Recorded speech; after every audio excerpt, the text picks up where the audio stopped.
Fellow YouTuber से भी मिलते हैं, तो डिस्कशन चलते हैं कि क्या इनकम आपकी आ रही है, क्या हमारी आ रही है, ऐसा वैसा।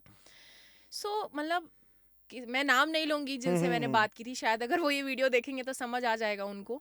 हम लोग डिस्कस कर रहे थे इनकम स्टेटस, तो उन्होंने कुछ फिगर्स बताए एंड मैं सुन के शॉक हो गई। मैंने बोला यार इतने मेरे तो कभी भी नहीं आए। एंड उनके नमस्कार, स्वागत है आपका अपने चैनल बी यू पे। तो आज के जो गेस्ट हैं वो है महक कपूर। ऑलरेडी मिलियंस में उनके सब्सक्राइबर हैं यूट्यूब चैनल के ऊपर, और वो करती हैं कार के रिव्यूज़। ऑटोमोबाइल इंडस्ट्री से जुड़ी हुई है, प्लस बहुत सारी नॉलेज है। और देखते हैं उनके लिए यूट्यूब स्पेशली ऑटोमोबाइल्स पे कितना चैलेंजिंग रहा है। तो चलो स्वागत करते हैं महक कपूर का, और देखते हैं क्या निकल के आता है पॉडकास्ट में। तो महक, बहुत बहुत स्वागत है आपका हमारे चैनल बी यू पे। कैसे हो आप?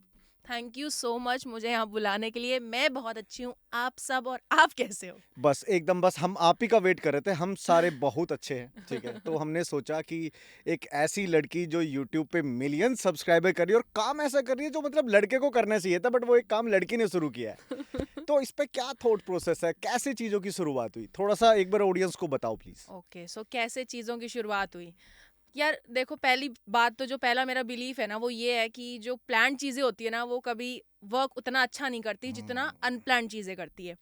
मुझे बचपन से ही गाड़ियों का बहुत ज़्यादा शौक था, मतलब ये गाड़ी आई है, वो गाड़ी आई है।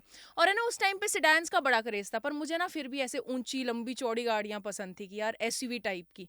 मुझे डस्टर बहुत पसंद आती थी। और उस टाइम पे ना मेरा सपना होता था कि चश्मा लगाऊंगी और गाड़ी चलाऊंगी। बहुत छोटी थी मैं, आई थिंक 10 से 11 साल की होंगी। उस टाइम मेरा ये ड्रीम था।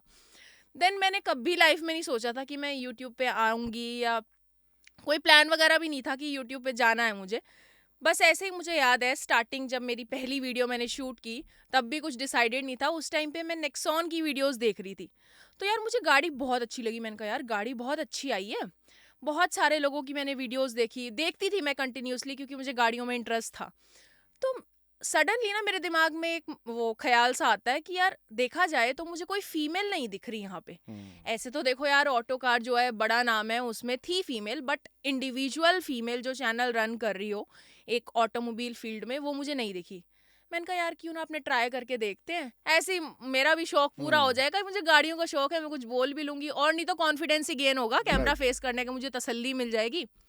तो मैंने पहली वीडियो शूट की नेक्सॉन की। उसके पीछे स्टोरी ये थी, मैंने टाटा वाले शोरूम में, वहाँ गिने चुने तो हमारे शहर में शोरूम है, मैंने कॉल किया। मैंने कहा मैं आ जाऊँ, मुझे ना शूट करनी है। सामने से वो भी थोड़े हैरान थे कि ये क्या बोल रही है, क्योंकि ये कंसेप्ट ही इतना वहाँ पे नोन नहीं था लोगों को। फिर भी उन्होंने मुझे मना नहीं किया, वो बोले कि हाँ आप आ जाओ, कोई प्रॉब्लम नहीं है, आप शूट कर लेना। सो मैं वहाँ गई, देन मैं वो नेक्सॉन की वीडियो शूट करके आई। अगर आप वो वीडियो देखोगे ना, तो इतनी इतनी रॉ वीडियो है, बिल्कुल झल्ली लग रही हूँ उसमें मैं। ना उसका कोई कैमरा एंगल प्रॉपर है, ना उसकी कोई एडिटिंग प्रॉपर है। ऐसे ही गई, शूट करके आ गई। और जब वो मैंने वीडियो अपलोड की ना, तो उस पर 2 से 3 हज़ार व्यूज आ गए पहली वीडियो पे। तो यार ऐसा था ना, मैंने फैमिली में किसी को बताया, ना मैंने फ्रेंड्स में किसी को बताया। जैसे बहुत सारे लोग ऐसा करते हैं ना कि स्टोरी वगैरह डाल देते हैं, पता नहीं मैंने वो क्यों नहीं किया। बट उस पर 2-3 हज़ार व्यूज आ गए, तो मुझे ऐसा लगा यार अभी तो मैंने चैनल स्टार्ट ही किया है, पहली वीडियो डाली है, इस पे व्यूज आ रहे हैं। मैंने कहा चल 2-4 वीडियोस और डाल के देखते हैं, क्या पता और ग्रो कर जाए अपने।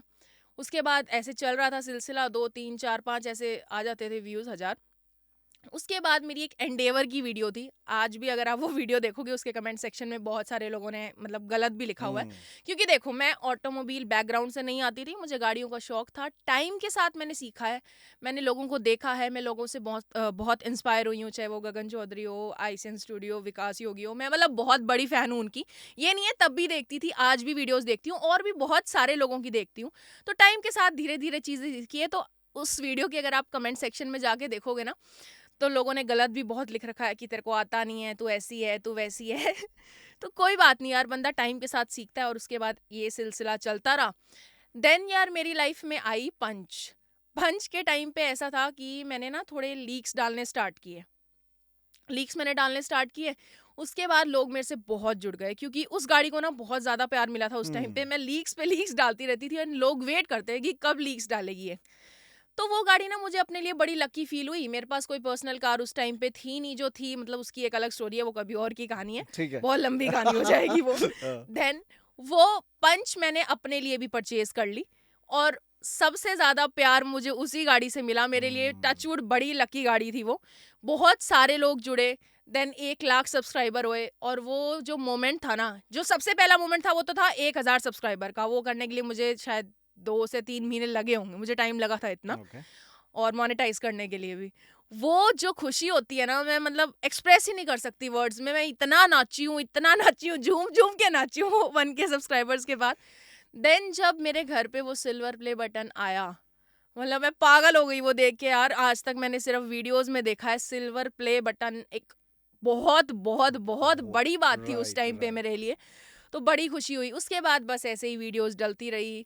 देन अभी स्कॉर्पियोज की मैंने अभी मैंने स्कॉर्पियो की सीरीज वगैरह भी डाली, उस पर भी बहुत प्यार मिला, और आज तो जनता प्यार कर ही रही है। तो थैंक यू सो मच यार, मतलब बाकी का काम तो जनता ने हमारी कर ही दिया प्यार दे के। Great, great. अभी जब आप अपनी जर्नी को शेयर कर रहे थे, उसमें बीच में आपने एक चीज़ बोला कि जो कुछ चीज़ें हम प्लान करते हैं फॉर आवर फ्यूचर, या ज़रूरी नहीं है कि वो सक्सेसफुल हो। कुछ साइड से ऐसी चीज़ आती है कि आप उसमें सक्सेसफुल हो। हाँ, तो प्लान क्या था? करना क्या था लाइफ में? अगर यूट्यूब मैं नहीं प्लान करते तो? करके चलने में बिलीव ही नहीं रखती, तो मैंने अभी तक कुछ प्लान कर ही नहीं रखा था। रैंडमली? हाँ, रैंडमली बस, मतलब देखते हैं, गो विद द फ्लो, कहाँ जाते हैं, क्या होता है, वो उस टाइम पे पता चलेगा, ऐसा सीन था मेरा। हुँ।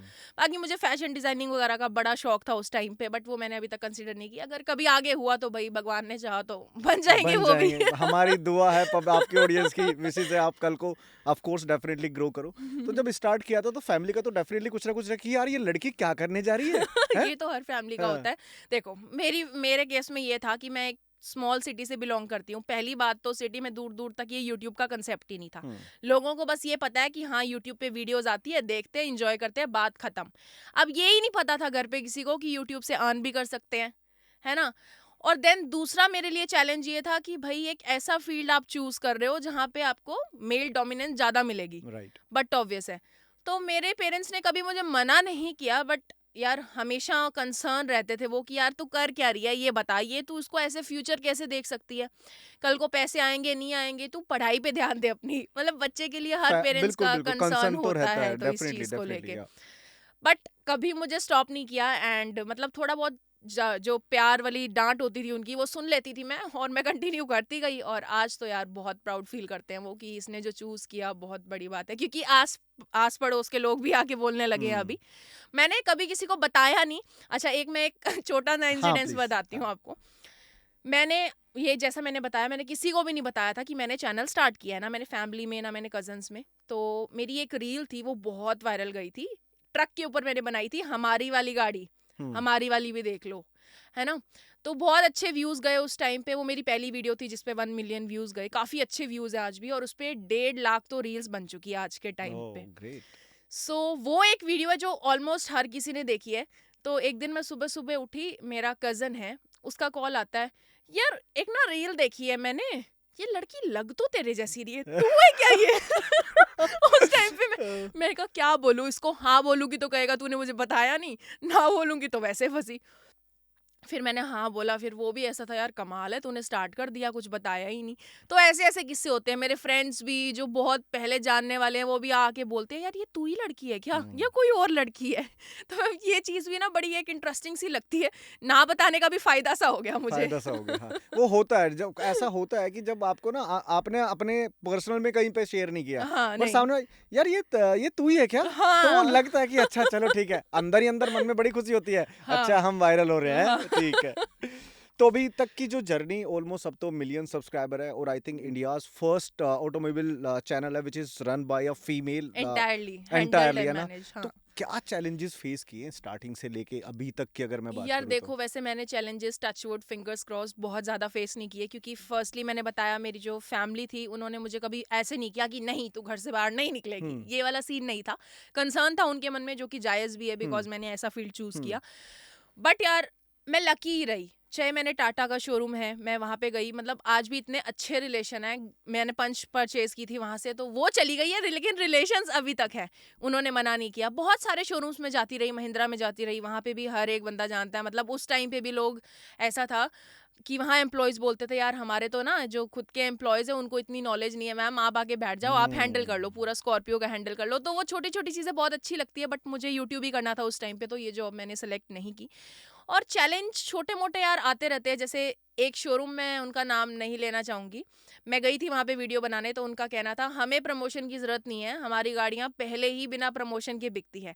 एंड देन आज अगर मैं देखती हूँ तो वही ब्रांड मुझे मीडिया इनवाइट भेजता है। हम्म, सो पैसा पैसा। So this makes me happy यार कि बैक अगर मैं जाके देखूँ तो उन्होंने मुझे मना किया था शोरूम लेवल पे कि आप नहीं जाओ, अब नहीं करो, बट आज देखूँ तो ब्रांड खुद मुझे बुला रहा है। तो छोटे छोटे चैलेंजेस तो रहते हैं, बट ऐसा नहीं है कि बहुत ही बड़ा मैंने चैलेंज कोई फेस किया है, क्योंकि भगवान की हमेशा कृपा रही है इस केस में तो। यूट्यूब एज ए करियर या किसी और फील्ड में करियर, तो क्या लगता है YouTube as an life long career है यार एज पर योर प्रोस्पेक्ट्स? उसमें भी चैलेंजेस है देखा जाए तो, क्योंकि ना मतलब कांस्टेंट नहीं है यूट्यूब, व्यूज कांस्टेंट नहीं है। कभी कभी क्या होता है, मतलब आपको पता होता है यार, आप बहुत टाइम से कंटेंट अपलोड कर रहे हो तो कि आपको ये चीज़ पता होता है कि आपकी वीडियो का आउटकम कितना रहना चाहिए, बैक ऑफ द माइंड आप प्रिडिक्ट कर चुके होते हो। तो कुछ वीडियोस ऐसी होती है जिन पे होता है यार इस पे तो बहुत अच्छे व्यूज़ आने वाले हैं, पहले ही बंदा एक्सपेक्टेशन लेके बैठा होता है, देन उस पर कभी कभी व्यूज़ नहीं आते। देन ये भी होता है कि आपको ऐसा होता है कि इस पे व्यूज शायद ठीक ठाक आएंगे, बहुत ज्यादा नहीं आएंगे, और वो वीडियो वो एकदम ही वीडियो आगे बढ़ सडनली जाती फट है। जाती है। हाँ, एकदम से। सो ये थोड़ा सा ना एक कांस्टेंट नहीं रहता यूट्यूब, तो वो थोड़ी सी प्रॉब्लम है। एज अ करियर बहुत अच्छा है, मतलब अगर कोई भी आना चाहे, अगर कोई इसको ढंग से अपना टाइम दे रहा है तो आप खाली हाथ नहीं जाओगे। यूट्यूब आपको बहुत कुछ देगा, फेम देगा, मनी देगा, आपको नॉलेज देगा, सब कुछ देगा। बट कांस्टेंट अगर आप कुछ ढूंढ रहे हो तो वो नहीं है। हम्म, यूट्यूब में सबसे बढ़िया बात ये है कि आप आप खुद के बॉस हो, है ना। आप अपने हिसाब से काम कर सकते हो, आपको कब काम करना है, कितना काम करना है, वो डिसाइड करने वाले आप हो। आपके आज की सिर के ऊपर कोई नहीं बैठा है कि हाँ ये आपको राइट, करना है। बिकॉज आज की जो अपकमिंग जनरेशन है उसको यही है कि मुझे कोई बॉस नहीं चाहिए, हाँ, ऑफ मैं खुद कोर्स। का बॉस खुद बनूंगा, मेरे को हाँ, किसी के ऑर्डर पे नहीं चलने का है। बिल्कुल। और पता है ये सवाल मैंने इसलिए भी पूछा था कि बहुत सारे ऑडियंसेस हैं, बहुत सारे अपकमिंग यूथ हैं, जो गर्ल्स हैं, जो आपको देख के इन्फ्लुएंस होती हैं, कहीं ना कहीं वो भी कुछ ना कुछ यूट्यूब पे करना चाहते होगी। तो ऑफ इसलिए मैंने एक कोर्स। करियर वाला सवाल पूछा था कि हाँ। इज इट गुड कि इसको करियर ऑप्ट करें या इसको सेकेंडरी रख के कुछ और चीज पे भी हम फोकस कर सकते हैं? मेरे हिसाब से अगर आप अच्छी खासी ग्रोथ कर चुके हो ना, तो थोड़ा अमाउंट निकाल के, अगर आपका किसी और चीज़ में भी इंटरेस्ट है, या कुछ सेकेंडरी भी आपको रखना चाहिए। क्योंकि वही चीज़ मैंने बताई, कांस्टेंट नहीं है यूट्यूब। बहुत ज़्यादा अच्छी चीज़ है, मतलब आपको सब कुछ देता है यूट्यूब, जो आप लाइफ में ड्रीम किया होता है आपने, कभी कभी सोचा भी नहीं होता हम्म, कि ये हमें मिलेगा। तो वो सब कुछ आपको मिलता है, मतलब सामने से लोग आपको आके मिलते हैं, आप लोगों को जानते भी नहीं, वो एक बहुत बड़ी चीज़ है कि एक अनजान बंदा आपको पहचान रहा है आपके काम के लिए, बहुत हम्म, बड़ी चीज़ है वो। सो सब कुछ मिल रहा है, बट मेरे हिसाब से ना एक सेकेंडरी ऑप्शन अपनी सेफ्टी के लिए रख लेना चाहिए, राइट, क्योंकि कांस्टेंट नहीं है, बस ये कांस्टेंट रीज़न नहीं है, है। बाकी यूट्यूब इज़ फैब। आज तो चैनल पे ऑलरेडी मिलियन सब्सक्राइबर पार हो चुके हैं, ठीक है, तो आज घर वाले क्या सोचते हैं कि लड़की तूने बहुत अच्छा किया, या आमिर खान की मूवी का डायलॉग बोलते हैं हमारी छोरी छोरों से कम है के हैं? दोनों बोलते हैं। क्या बात है, मैं गलत नहीं था। हाँ, तो कैसा फील होता है, क्या बोलते मेरे हैं? घर वालों को ना, मतलब ऐसे है कि बहुत ज़्यादा इस, मैंने पहले भी बताया, बहुत ज़्यादा इस चीज़ में नॉलेज नहीं है। वो आस पड़ोस वाले रिश्तेदार आके बोलते हैं ना, यार आपकी बेटी तो बहुत अच्छा कर रही है, ऐसा हम्म, वैसा। तो उनको खुशी होती है कि यार कुछ तो किया है लड़की ने अच्छा। हम्म, अदरवाइज उनको इतना फील नहीं होता, क्योंकि वही बात है ना, मतलब बंदे को जितना पता होता है वो उस हिसाब से चलता है। उनको तो ये भी नहीं पता था कि यूट्यूब से पैसे आते हैं। राइट। तो आज के टाइम पे तो बहुत प्राउड फील करते हैं, बहुत खुश रहते हैं, और सपोर्ट भी बहुत करते हैं। मतलब मैं कितने कितने दिन घर से बाहर रहती हूँ, कभी उन्होंने मुझसे क्वेश्चन नहीं किया क्या है, कैसे है, अकेली रह रही है, कुछ भी नहीं, मतलब कभी रोका टोका नहीं इस केस में। ग्रेट। अभी बातों बातों में आपने एक चीज बोली थी, जब आपने अपनी पहली वीडियो अपलोड करी थी या सेकंड वीडियो अपलोड की थी, हाँ। तो उसमें काफी नेगेटिव कमेंट्स आए थे, हाँ, ठीक है। एक एंडेवर की लड़की के वीडियो में। लिए मुझे लगता है, आई थिंक हमारी सोसाइटी के लिए ये बड़ी डिफिकल्ट होता है कि लड़की को ऑफ इस कोर्स। हरासमेंट की, यार सिंपल सी बात है ना, वो आपको एक तरह की नॉलेज दे रही है अपने चैनल के ऊपर, राइट। और आप अगर उसको मोटिवेट नहीं कर सकते तो प्लीज डिमोटिवेट भी मत करो, आप इग्नोर करो, एटलीस्ट हरासमेंट मत करो। तो मुझे लगता है ऐसा कहीं ना कहीं आपने बहुत कुछ किया होगा, बिकॉज ये इंडस्ट्री मुझे लगता है थोड़ा बहुत ऐसा है, क्योंकि नेगेटिविटी बहुत ज्यादा भरी है। उसमें क्या है आपका थॉट प्रोसेस? देखो, कोई भी फील्ड हो यूट्यूब के ऊपर, नेगेटिव कमेंट्स तो आएंगे ही आएंगे। अगर आप बहुत पॉजिटिव भी कर रहे हो ना, तो भी नेगेटिव आएंगे। क्योंकि देखो, मैं अभी करंटली अपनी सिचुएशन बताऊं, नेगेटिव कमेंट्स को मैं कैसे लेती हूँ। देखो, या तो मैंने कुछ गलत बोला है, या हो सकता है कि वो मेरे को नेगेटिव कमेंट कर रहे हैं तो मैं उनसे सीख लूँ कुछ, कि उनको अगली बार मौका ही ना दूं कि वो मेरे पे हम्म। नेगेटिव कमेंट करें, ये चीज़ है। और रही बात हैरेसमेंट की, तो यार स्टार्टिंग में देखो मैं उस चीज़ से यूज टू नहीं थी, मुझे आदत नहीं थी, हम्म। तो मुझे बहुत हर्ट होता था यार, मैं अपने एफर्ट्स लगा रही हूँ, लोग मुझे ऐसे आके बोल रहे हैं, क्योंकि मेरे को पता ही नहीं कि लोग इतना बुरा भी बोल सकते हैं। मैंने ये चीज़ देखी नहीं थी उस टाइम तक, ज़्यादा वीडियोस मैंने बनाई नहीं थी उस टाइम तक, न्यू न्यू स्टार्टअप था मेरा।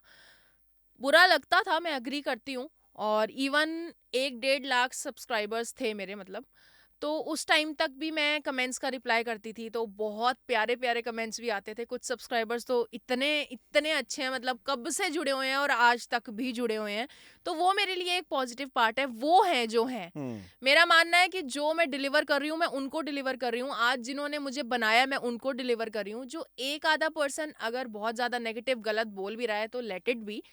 और ऐसे भी लोग हैं मेरे हिसाब से, ठीक है, अगर मैं किसी का कंटेंट देख रही हूँ, मुझे कुछ नेगेटिव लगता है, मैं हम्म। बोलूंगी, हम्म। बट हर चीज़ को बोलने का एक तरीका है। अगर आप कड़वी बात को भी प्यार से बोलोगे ना, तो सामने वाले को चुभेगी नहीं। अगर हम्म। वही आप गाली दे के या मतलब अच्छी बात को भी बुरे तरीके से बोल सकते हो आप, तो ठीक है, मतलब मेरे को अब इतना फर्क पड़ना बंद हो गया है, क्योंकि मैं पॉजिटिविटी की तरफ ज्यादा देखती हूँ कि ये लोग हैं जिनके लिए मैं सब कुछ कर सब रही हूँ। कुछ कर रहे हो। नेगेटिव तो हर, मतलब एक सिक्के के दो पहलू होते हैं, हम्म। तो हर जगह ही मिल जाता है। ये पर्सनली ना मैं जानना चाहता हूँ कि जैसे मैं आपका कंटेंट देखता हूँ तो आप जैसे ओनरशिप रिव्यूज आप करते हो, कुछ भी कार लॉन्च हो रहा है तो उस पे आप हाँ करते हो, हाँ। तो ये कितना डिफिकल्ट होता है यार? बिकॉज मुझे लगता है कि मतलब क्या क्या इक्विपमेंट्स चाहिए होती हैं या क्या थॉट प्रोसेस होता है, आप कैसे उसको प्लान कैसे करते हो, आइडिएट कैसे करते हो चीज़ों को? मतलब आप ऑनरशिप रिव्यू से स्टार्ट करती हूँ। पहले तो क्या है, जब मैंने इनिशियली स्टार्ट किए थे ना ऑनरशिप्स, तो मेरे लिए एक चैलेंज था ऑनर्स को ढूंढना, क्योंकि वो इनिशियल फेज था मेरी जर्नी का। तो 4-5 लोग, मतलब आसपास के, जो किसी के थ्रू मैंने बोले, उनके साथ ओनरशिप रिव्यू मैंने शूट किए। उसके बाद ना मैंने मेल आईडी डालने स्टार्ट कर दी, कि बहुत सारे लोग जो एक्चुअल में इंटरेस्टेड हैं तो वो मेल करते थे। अब वहाँ पे भी एक चैलेंज ये था, मैं थी गंगानगर से एंड हम्म। मेरी मेजर ऑडियंस जो है वो दिल्ली की है। सो ज़्यादा से ज़्यादा जो मेल्स आते थे वो आते थे दिल्ली के, तो ओनरशिप्स मुश्किल हो जाते थे। तो उसके बाद मैं यहीं पे आके शिफ्ट हो गई, क्योंकि काम तो करना है। हम्म। और हर चीज़ यहाँ पे इजीली एक्सेसिबल है, अगर आप देखोगे तो शोरूम्स भी सारे मिल जाते हैं। देन जनता भी मेरी यहीं की ज़्यादा है, तो इस तरह से ऑनरशिप्स का तो ठीक है, अभी होने लग गया है। बट ये है कि अगर मेरे को कल किसी का ऑनरशिप रिव्यू करना है, तो ज़रूरी नहीं है कि वो कल अवेलेबल हो। तो वो टाइमिंग्स का कभी कभी थोड़ा मिसमैच हो जाता है, थोड़ी प्लानिंग उसके पीछे लगती है। बाकी तो ऑनरशिप बहुत निकल जाता है, निकल जल्दी जाता से फटाफट कंप्लीट हो जाता है। मतलब ऑनर को भी ज़्यादा परेशान ना है। करूँ, मैं भी ज़्यादा परेशान ना और करूँ, ऐसा सीन है। कभी ऐसा हुआ है कि ओनरशिप रिव्यू के लिए आप गए और उन्होंने बोलते हैं हाँ ठीक है कर लो, या कुछ ऐसा और कभी कुछ ऐसा फील हुआ हो? ऑड फील नहीं हुआ, बट मैंने ना, मतलब बहुत रेयर ऐसे लोग होते हैं। मैं जब गंगानगर साइड का मैं करती थी ना ऑनरशिप रिव्यूज, तो वहाँ पे ना लोग, मतलब ऐसा ओपन नहीं होते, हम्म। थोड़े से इंट्रोवर्ट काइंड ऑफ होते हैं, उन्होंने कैमरा कभी फेस नहीं किया होता, बहुत ज़्यादा सोशलाइज नहीं होते। तो वहाँ पे उनको ऐसा लगता था कि मैम आप कर लो, मुझे शर्म आ रही है, मुझे ऐसा आ रहा है। तो ये थोड़ा सा चैलेंज कभी कभी हो जाता है, क्योंकि यार हर पर्सन का अपना तरीका होता है, कई लोगों को अच्छा लगता है बात करना, कई लोगों को अच्छा नहीं लगता, तो वो थोड़ा सा चैलेंज है। बाकी तो ऐसी कोई प्रॉब्लम आज तक फेस नहीं की मैंने।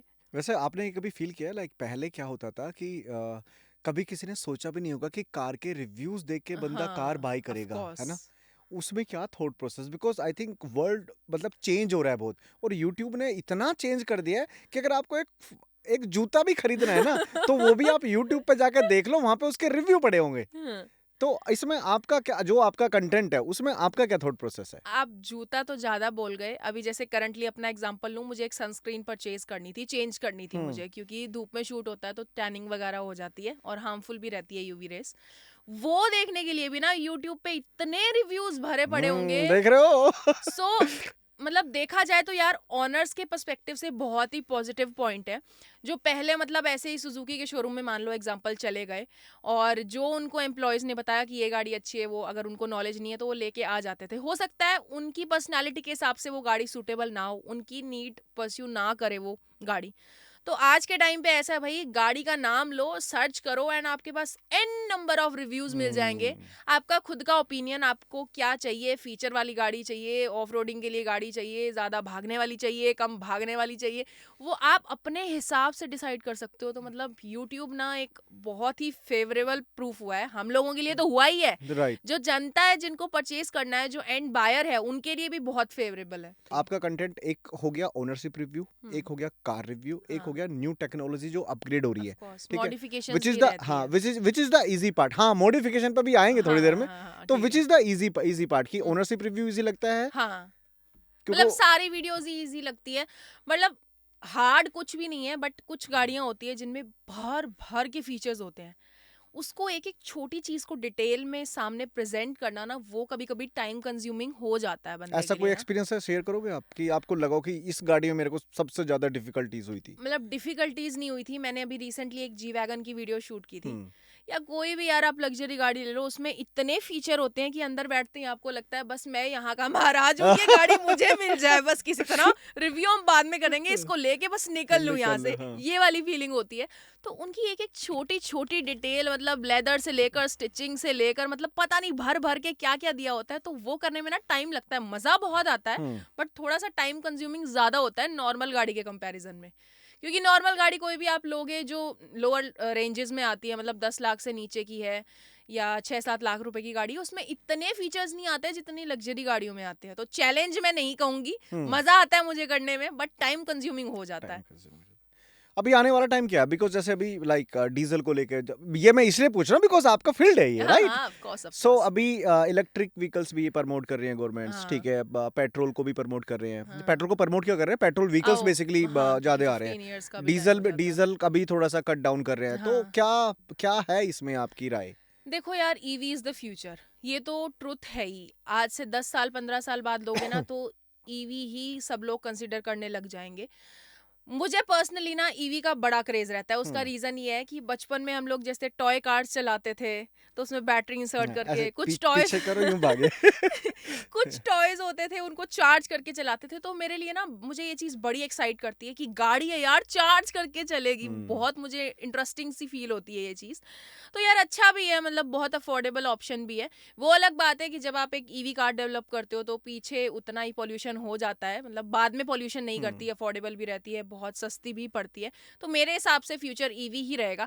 बाकी यार डीजल पेट्रोल व्हीकल्स की अपनी किक है, मतलब तीनों अपनी अपनी जगह है, सेलेक्ट नहीं कर सकते। गाड़ियों के मामले में सिलेक्शन नहीं होता मुझसे। सीएनजी को तो भूल गए, वैसे सीएनजी को अरे हाँ, भूलना ही ठीक सीएनजी है। भी अफोर्डेबल ऑप्शन है, यार ये भी आज की है, डेट में सीएनजी अफोर्डेबल कहाँ है? बट ऑलमोस्ट अफोर्डेबल नहीं रही है। नहीं रही है। एग्जैक्टली, काफी महंगी हो गई है पिछले कुछ मंथ्स तो में ना। आपके हिसाब से एज पर योर कॉन्सेप्ट, हाँ। ठीक है, एज पर योर माइंड मतलब अंडरस्टैंडिंग, हम्म। एक नॉर्मल इंसान को, क्योंकि आज तीनों चारों चीजें ना पैरेलल कर दी है, हाँ पेट्रोल भी सेम रेट पे, हाँ। डीजल भी सेम रेट पे, हम्म। सीएनजी भी सेम रेट पे, और ईवी का, ईवी तो वो तो बहुत ही सस्ती पड़ है जाती है, ना, तो उसको अलग ही छोड़ दो। वो ईवी सस्ती भी नहीं पड़ती। अगर उसका बैटरी वाला पार्ट देखो हाँ, तो दैट वाज ऑफ कोर्स। बहुत महंगा अभी यार। करंटली वैसे अगर आप देखो ना, तो वारंटीज भी इतनी अच्छी ऑफर नहीं की जा रही है। जो बंदा ईवी लेगा वो तो गाड़ी को भगाएगा, घिसेगा, भाई गाड़ी गाड़ी चलानी है, हमने कुछ नहीं चलाना, स्कूटी बाइक कुछ नहीं चलाएंगे, हमारे पास इलेक्ट्रिक गाड़ी है, हम गाड़ी चलाएंगे। तो वारंटी पैकेजेस अभी इतने अच्छे ऑफर नहीं किए जा रहे हैं। अभी नया नया कंसेप्ट है, बहुत ज्यादा डेवलप नहीं हुआ है, टाइम लेगा। वही मैंने बोला, 10-15 साल बाद ऑलमोस्ट हर घर में हो सकता है कि एक ईवी हो। मतलब मुझे ईवी बहुत एक्साइट करती है, बट ये है कि आप एक नॉर्मल गाड़ी खरीदने जा रहे हो, उसका अगर आप ईवी वर्जन परचेज करोगे ना, तो काफी अच्छा खासा डिफरेंस आ जाता है। तो वो अलग बात है। लोगों का ये कहना है उतने में हम पेट्रोल डीजल डलवा लेंगे, ये भी बात सही ये भी है। बात बिल्कुल बिल्कुल, डेफिनेटली ऑफ से बिल्कुल कोर्स सही सही है। है। आप इतने रिव्यूज करते हो, कंपनीज के पास जाते हो, मुझे एक चीज पूछनी है, ऑटोमोबाइल इंडस्ट्री इतनी ज्यादा मतलब प्राइस राइजिंग पे क्यों इतनी वर्क कर रही है? आज मतलब इतने सारे एक तो मॉडल कंपनी ने लॉन्च कर दिए, उसके हाँ बाद हर मॉडल पे 2 लाख, चाहे उसने उसके हेडलैम्प चेंज किए हो, हाँ हाँ चाहे हाँ उसने उसका एलईडी लगा के दिया हो, हाँ। क्या रीजन है? मतलब why they are like asking for देखो, इतने सारे पैसे यार, कि भैया इतने। अभी ना ऑटोमोबाइल में देखा जाए तो गाड़ियों में कंपटीशन बहुत आ गया है, पहली बात तो। हम्म सो एक ऐसा कैची प्राइस इनिशियल वेरिएंट्स में देना जरूरी है कि कस्टमर उस गाड़ी की तरफ अट्रैक्ट हो, जो अभी नई लॉन्च हुई है ना। अब कस्टमर अट्रैक्ट हो गया, वो बेस मॉडल की तरफ अट्रैक्ट हुआ है, उसकी प्राइसिंग की तरफ अट्रैक्ट हुआ है, देन वो अंदर से देखेगा तो उसको लगेगा यार ये चीज़ नहीं है, ये चीज़ नहीं है, कमियां हैं, ऐसा वैसा। तो हो सकता है कि कंपनी वाले जो है वो उस ऑनर को कन्वेंस करके एक दो मॉडल्स ऊपर ले जाएंगे, तो बेनिफिट तो है ना उनका, अर्न तो वो ज्यादा कर ही रहे हैं। राइट। और इतने फीचर्स भी ऑफर नहीं कर रहे होते हैं बहुत सारे ब्रांड्स, जितनी प्राइसिंग वो मतलब कस्टमर के लिए करवा रहे होते हैं अवेल। तो वो भी एक एस्पेक्ट है, मतलब यार, मतलब मेरे हिसाब से ना, मैंने हमेशा आप मेरे चैनल पे भी जाके देखोगे ना, मैं बेस वेरिएंट्स की फ़ैन रहती हूँ। मैं बेस वेरिएंट परचेज़ करती हूँ और अपने हिसाब से फीचर्स डलवाती हूँ। हम्म। अभी जैसे मैंने रिसेंटली ग्रैंड विटारा परचेज़ की थी, तो वो तो एक कंप्लीट पैकेज था। बहुत सारे ब्रांड्स आज के टाइम पे ये भी चीज़ें कर रहे हैं। बेस वेरिएंट में भी इतना कुछ ऑफ़र कर रखा है, इंजन स्टार्ट स्टॉप हो गया और पावर विंडोज़ हो गई, बहुत सारे एन नंबर ऑफ फीचर्स हैं, मतलब जिसको देख के ऐसा लगे ना कि बेस वेरिएंट खरीदा है आपने, तो बहुत सारे ब्रांड ये भी चीज़ें कर रहे हैं। तो देखो यार, एट द एंड पैसा तो हर कोई ब्रांड कमाना चाहता ही है, तो राइट। कहीं ना कहीं से वो भी ट्राई करते हैं कि हाँ, यहाँ नहीं तो यहाँ पैसे खरीद लें। अब ग्रैंड विटारा मैंने 11,80,000 की बेस वेरिएंट खरीदी थी। अगर आप उसका हाइब्रिड वाला टॉप हम्म। वाला वेरिएंट खरीदोगे तो 22 से 1 लाख के करीब पड़ जाता है तो सेम ही गाड़ी ना। बट हम्म। उसमें फिर आप अगर वो निकाल, फीचर्स लोडेड उन्होंने फीचर बनाया। लोडेड भी नहीं है, वो इलेक्ट्रिक सी हो गई है क्योंकि हाइब्रिड है ना। हम्म। देन रेंज बहुत अच्छी आती है, रेंज क्या मतलब, माइलेज बहुत अच्छी है, मतलब 28-30 बहुत अच्छी माइलेज आती है उस पे। तो वही बात है, अब नीड के अकॉर्डिंग है। अगर नीड के आप एक अकॉर्डिंग। फीचर वाले मैन हो, और अब इसमें भी दो क्लासिफिकेशन है। कुछ लोग होते हैं बेस वेरिएंट लेके मेरी तरह, जो बाहर से मॉडिफाई करवा लेते हैं कि भाई मेरी गाड़ी मैंने अपने हिसाब से, अपने ज़रूरत के हिसाब से रेडी करवा रही हूँ, जितने पैसे मतलब मेरे को लगाने हैं मैं लगा लूँगी। और कुछ लोग होते हैं भाई, हम चाहे एक्स्ट्रा पे कर देंगे फीचर्स के लिए, बिना काम के पे कर देंगे, है ना, फिर भी हम कंपनी से लगा हुआ खरीदेंगे। तो ये चीज़ें थोड़ी सी है, मतलब अगर आप स्कॉर्पियो जैसे करंटली बहुत ट्रेंडिंग है, उसका हम्म। टॉप वेरिएंट है जो Z8L, वो एक्सट्रीमली ओवर प्राइस्ड है एज पर व्हाट दे आर ऑफरिंग। उनके लोअर वाले वेरिएंट्स देखोगे, Z4 देखोगे तो सुपर अफोर्डेबल है, सब कुछ आ जाता है, बहुत कुछ है। तो वही बातें हैं, मतलब डिपेंड करता है यार, कुछ ऑनर्स को। अब जैसे Z8L तो लोगों ने इसलिए भी खरीदी है क्योंकि सबसे पहले अवेलेबल वेरिएंट ही वही था। कंपनी भी तो चालू है ना। बहुत कंपनी तो कंपनी भी चालू है चालू ही है, यार, एट द हाँ। एंड हर कोई कमाने को बैठा है, हर ये कोई तो कमाने को ट्रुथ है बैठा है। ही। तो मिलियंस में जब सब्सक्राइबर हो जाते हैं तो मुझे लगता है आई थिंक यूट्यूब पैसों की बारिश कर देता होगा। नहीं, नहीं ऐसा? मतलब मेरे केस में ऐसा नहीं है, क्योंकि ना मतलब हम लोग यार इवेंट्स वगैरह पे जाते रहते हैं, तो फेलो यूट्यूबर से भी मिलते हैं, तो डिस्कशन चलते हैं कि क्या इनकम आपकी आ रही है, क्या हमारी आ रही है, ऐसा वैसा। मतलब मैं नाम नहीं लूंगी जिनसे मैंने हम्म। बात की थी, शायद अगर वो ये वीडियो देखेंगे तो समझ आ जाएगा उनको। हम लोग डिस्कस कर रहे थे इनकम स्टेटस, तो उन्होंने कुछ फिगर्स बताए एंड मैं सुन के शॉक हो गई। मैंने बोला यार, इतने मेरे तो कभी भी नहीं आए। एंड उनके सब्सक्राइबर्स मतलब मेरे से कम थे थोड़े, और व्यूज़ मतलब ठीक है, सही थे उनके भी। तो आई वॉज लिटरली शॉक्ड कि यार ऐसा क्यों हो रहा है, मतलब मेरे ही चैनल में कोई प्रॉब्लम है? क्योंकि एक तो कांस्टेंट कहीं से कहीं तक नहीं रहते। हम्म। कभी तो ऐसा कि बटर चिकन खा लो, मतलब वैसे मैं वेजिटेरियन हूँ बट हाँ। स्टिल एग्जांपल दे रही हूँ, कभी सिर्फ दाल रोटी चलती है, ऐसा वाला हम्म। हिसाब है। तो आई डोंट नो, मतलब मैंने उनसे जब डिस्कस किया ना, मैं बिल्कुल सुन रह गई कि वो, उनका तो कुछ और ही कहना था और मेरे तो इतने कभी आज तक आए ही नहीं। पता नहीं, शायद मेरे ही चैनल में कोई प्रॉब्लम है, मेरे ही टाइप में मैंने क्या ऐसा गलत कर रखा है, मुझे आज तक समझ नहीं आया। बट टोटली अनस्टेबल है, मतलब एक मंथ कुछ और, अगले मंथ कुछ और, बिल्कुल आपस में फिगर्स ही रिलेट नहीं करते। सो अगर मैं बात करूं ओवरऑल इनकम की आपकी मंथ की, तो हम्म उसमें एडसेंस का कितना रहता है और प्रमोशंस का कितना रहता है, ब्रांड देखो, डील्स का? या जो प्रमोशंस हैं उनसे टचवुड सही मिल जाता है, उनसे मतलब, पर उनका भी एक वो प्रोसेस है ना कि ज़रूरी नहीं है आपको एक मंथ में 10 ही मिलेंगे हम्म। या 5 ही मिलेंगे। होने को इस मंथ मेरे पास अभी 10 प्रमोशंस आ जाए हम्म। और होने को अगले महीने मेरे पास एक भी ना आए या एक हम्म। दो आए, तो वो भी अनस्टेबल हो गया। हम्म। तो वो अच्छे मिल जाते हैं, वो अलग पार्ट है। लेकिन एडसेंस से मुझे इतना, मतलब नहीं जितना मेरे आता। हिसाब से आना चाहिए उतना नहीं लगा आज तक पूछ भी। सकता हूँ वैसे कितना आप सोचते हो और कितना एग्जैक्टली आता है? मतलब पूछने वाला तो यार सही बता रही हूँ, मेरे पास एग्जैक्टली फिगर्स ही नहीं है बताने को, तो आप मैं, एग्जाम्पल के तौर पर बता दो कि मैं सोचती हूँ कि 100 रुपए आने चाहिए लेकिन आते 30 रुपए हैं, इस तरीके से हाँ एग्जाम्पल। मैं इस तरीके से बता सकती हूँ। मतलब अगर मैंने 1,000 रुपए सोचे हैं तो 400-500 या मैक्सिमम 600 तक ही क्या बात आते कर हैं। रहे हो? आई डोंट नो, जेन्युइनली बोल रही हूँ। मतलब कभी कभी लगता है यार, मतलब और भी लोगों से डिस्कशन हुई तो मेरा ही इतना कम क्यों आ रहा है, मुझे पता नहीं क्या तो रीजन है, उससे वो क्या मुझे नहीं पता डिमोटिवेशन फील होता है या तुरंत यार। ब्रांड डील क्रैक करी फिर motivation? It's not about demotivation, but अगर आप वर्क कर रहे हो तो उसका रिटर्न भी अगर अच्छा मिले तो खुद को ही अच्छा फील होता है। बट ठीक है, अब जो चल रहा है उसमें हम कुछ नहीं कर नहीं सकते। और जो यूट्यूब जितना आज तक मैं कर पाई हूँ यूट्यूब की वजह से, वो भी मैं भूलती नहीं हूँ, तो मैं कंटिन्यू करती हूँ। और फिर मेरी जनता है जिनको बहुत प्यार करती हूँ और जिन्होंने बहुत प्यार दिया भी है, तो उनके लिए भी वीडियोस बनाती हूँ, और खुद के लिए तो हर बंदा मतलब कमाता कमाता है ही। ये है हमारा रैपिड फायर राउंड, ठीक है? तो मैं अपनी ओके। डायरी उठा लेता हूँ और इस पिटारे में से देखते हैं क्या निकलता है, ठीक है? तो चलो सबसे पहले शुरुआत करते हैं ऑलमोस्ट आपकी जर्नी को 3 साल हो गए ऑन यूट्यूब, या तो क्या ऐसी चीज है या कुछ भी ऐसा मोमेंट जो तब से लेकर आज तक आपने कभी छोड़ा नहीं या पूरा कंटिन्यू रखा उस चीज को, मतलब उस चीज को मैंने मेंटेन करके मेंटेन खींच के करके अपने रखा? साथ एक रखा। ऐसी चीज होती है ना इंसान के अंदर। ओके, सो वो एक चीज मैंने अपनी वीडियोस में रखी है कि मुझे उसको इंटरेस्टिंग बनाना है। हम्म। उसको ना ऐसी ऐसा लगना चाहिए कि सामने से कोई बंदा आके देखे ना, तो ऐसे नहीं कि क्या बोल रही है, स्लो बोल रही है। मैं कोशिश करती हूँ जब मैं मतलब डाउन पीरियड्स भी होते हैं लोगों के, क्योंकि डाउनफॉल होता है, अभी इतना क्विक एनर्जी फील नहीं होती बंदे को। उस टाइम पे भी मैं ट्राई करती हूँ कि हाँ एकदम एनर्जेटिक रहूँ, कि लोगों को भी लगे यार इसमें एनर्जी है, बात अच्छे से कर रही है, क्योंकि वो ज़्यादा एक्सप्रेसिव लगता है। तो वो चीज़ मैं आज तक भी कंटिन्यू करके चलती हूँ। चलो नेक्स्ट क्वेश्चन पे आ जाते हैं। ये रैपिड अभी फायर तो नहीं रहा वैसे। कोई नहीं, ठीक है। हाँ, अभी तक की सबसे बड़ी ब्रांड डील कौन सी आई है आपके पास में, और एक अमाउंट भी आपको बताना होगा। ओके, सो मैं अमाउंट आपको बता देती हूँ। Amount is 1 lakh rupees. Brand का नाम मैं अभी नहीं ले रही, हाँ, ब्रांड का मतलब नाम होगा, हाँ हाँ। ठीक है, 1 लाख रुपीज़ की ब्रांड डील आई है मेरे पास अभी तक, highest. Highest. Highest. Any compliment, कोई फैन मोमेंट, कुछ ऐसा शेयर करना चाहते हो आप? यार मेरे ना मतलब बहुत सारे फैंस ऐसे हैं जिनको मतलब जितना शुक्रिया करूं, मतलब वैसे तो बाकी सारे ही स्पेशल हैं, बट कुछ कुछ बहुत ज़्यादा ही स्पेशल होते हैं। उसमें से एक बताना है आपने। उसमें से एक बताना है, मतलब ठीक है एक मैं बताती हूँ। एक मेरे फ़ैन है साहिब नूर, शायद उनका नेम है, if I am not wrong. अगर मैं आपका नाम गलत ले रही हूँ, अगर आप ये देख रहे हो तो प्लीज़ एक्सक्यूज़ मी। वो अमृतसर से हैं। And back in the last year I remember, मेरे को एक बड़ा सारा पार्सल रिसीव हुआ। एंड आई वॉज लाइक कि यार मैंने तो कुछ ऑर्डर ही नहीं किया, इतना बड़ा ये क्या रिसीव हुआ। It was a courier.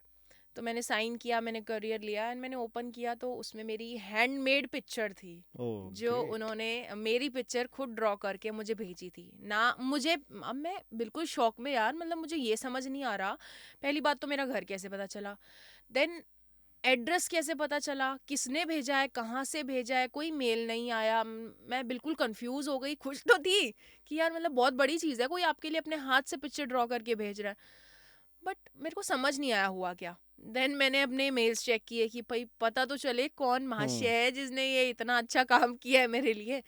Mails में मुझे कुछ नहीं मिला। देन मैंने डीएम्स चेक किए, काफ़ी देर चेक करने के बाद देखा कि साहिब नूर हैं। देन उन्होंने खुद लिखा था कि मैंने आपके लिए अपने हाथ से। मैंने उनसे सबसे पहला क्वेश्चन ये पूछा, मैं कहा थैंक यू सो मच, अब मुझे ये बता दो आपको एड्रेस कैसे पता चला, बिकॉज मैंने किसी को एड्रेस बताया नहीं। और देन मुझे तब तक ये चीज़ पता चल गई थी कि वो अमृतसर से बिलोंग करते हैं, तो वहाँ से यहाँ का एड्रेस ढूंढना इज़ अ बिग डील। वो राइट। यहाँ के है ही नहीं जब उनको कुछ पता ही नहीं है, और ऊपर से मैंने कहीं अपना एड्रेस शेयर भी नहीं कर रखा था। तो उन्होंने बोला कि आपने जहाँ से जिस शोरूम में पंच खरीदी थी, टाटा के शोरूम में हमने कांटेक्ट किया है। देन पता नहीं आरसी वगैरह से आपका एड्रेस निकलवा के फिर मैंने भिजवाया। सो आई वाज लाइक स्टन्ड, मतलब ये क्या यार, लोग क्या क्या कर जाते हैं आपके लिए। ये बिल्कुल मेरे लिए शॉकिंग था, क्योंकि इतना स्पेशल मोमेंट था ना मेरे लिए, कि लाइफ में अगर कभी मेरे को अमृतसर जाने का मौका मिला है ना, मैं उनसे ज़रूर मिल के आऊँगी। चलो मतलब great. Last but not the least, who inspire you the most? Who inspire me the most? Cars. ये तो उल्टा मेरे पे रैपिड फायर हो गया यार। सो महक, कैसा लगा आपकी जर्नी शेयर करके थ्रू योर ऑडियंस? कैसा फील हो रहा है? यार बहुत अच्छा फील हो रहा है, मतलब क्योंकि 1-on-1 जनता से कभी हुआ ही नहीं है, मतलब किसी ने सामने से इतने क्वेश्चंस पूछे ही नहीं है। मैंने एक बार बहुत पहले Q&A सेशन भी प्लान किया था, बट वो नहीं हो पाया क्योंकि बहुत लंबा गैप डाल दिया था मैंने। तो फिर मैंने कहा अब दोबारा कभी फिर से प्लान करेंगे। तो बहुत अच्छा लगता है, मतलब जनता से मिलना, जनता से बातें करना, अपने बारे में बताना। कभी अगर कोई इन पर्सन भी मैं किसी से मिलती हूँ ना, मुझे बहुत खुशी होती है कि ये पर्सन मुझे जानता है, मैं इनको नहीं भी जानती फिर भी मुझे कोई जान रहा है। ये मेरे लिए ना एक बहुत बहुत बड़ी चीज़ है। So thank you so much उन सभी लोगों को जिन्होंने आज मुझे इतना कुछ बना दिया, इतना कुछ मेरी लाइफ में मिल पाया, इतना कुछ मैं कर पाई। वो इसीलिए क्योंकि आप लोगों ने सपोर्ट किया, आप लोगों ने मुझे बनाया जो मैं आज हूँ। तो दिल से शुक्रिया इस चीज़ को लेके। और मेरे बारे में भी थोड़ी तारीफ कर अरे दो। हाँ यार, मतलब जेन्युइनली बताऊं, मुझे बड़ा अच्छा लगा। मुझे ऐसा लगा मैं किसी फ्रेंड से ही बात कर रही हूँ, हालांकि हम लोग पहली बार मिले इस पॉडकास्ट के लिए। पॉडकास्ट पे, हाँ। बट बहुत खुशी हुई। मैं इतना बोली हूँ, इतना बोली हूँ, मुझे याद भी नहीं है लास्ट इतना मैं बोली कब थी। यहाँ पे आके मैं इतना बोली हूँ, तो थैंक यू सो मच, दिल से शुक्रिया कि आपने मुझे यहाँ पे बुलाया यार, thank you so genuinely. Much Mac, thank you so much Mac, thank you so much. चलो करते हैं इस पॉडकास्ट को यहीं पे खत्म। यस, आई होप जनता को ये वीडियो अच्छा लगा होगा। अच्छा लगा होगा तो प्लीज वीडियो को लाइक करो, ढेर सारा शेयर करो भाई, और चैनल को सब्सक्राइब किए बिना मत मत जाना। जाना।